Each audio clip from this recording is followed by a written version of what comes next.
দর্শক বন্ধুরা, শুভ বিকাল।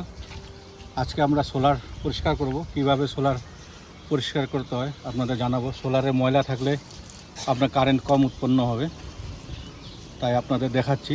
সোলার পরিষ্কার করবেন একদম সকালবেলা, নাইলে এই সন্ধ্যার সময়। দিনের বেলা রৌদ্র থাকলে সোলার কখনো পরিষ্কার করবেন না।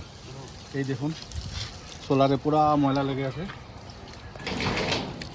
এখন আগে জল দিয়ে ভিজিয়ে নিব, তারপরে ঘষাবো।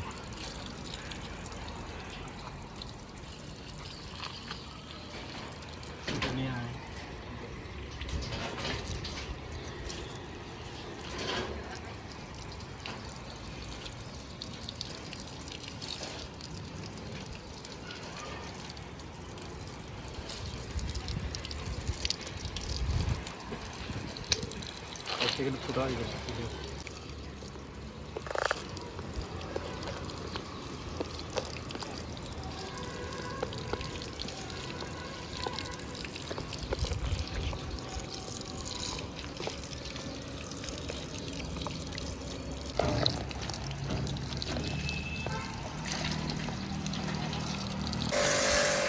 এই দেখুন, হাই প্রেশার মেশিন দিয়ে মারলে তাড়াতাড়ি হবে, পাইপ দেওয়া হয় না ভালো।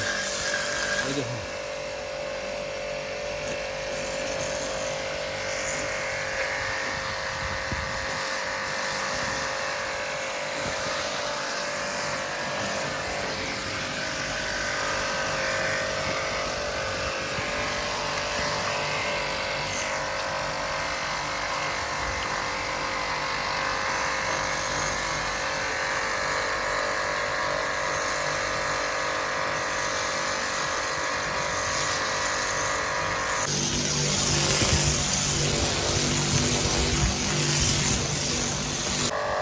এই দেখুন আমরা কিভাবে ওয়াশ করলাম, দেখলেনই তো। এইভাবে করে আপনারা কয়েকদিন পর পর ওয়াশ করবেন, তো ইলেকট্রিসিটি বেশি হবে। সোলার যদি ময়লা থাকে, ইলেকট্রিসিটি ইউনিট কম জেনারেট হবে। আপনারা মোটামুটি মাসে একবার করে পরিষ্কার করার চেষ্টা করবেন। আর এই প্রেশার পাম্প দিয়ে পরিষ্কার করবেন। এই প্রেশার পাম্পটা দেখুন,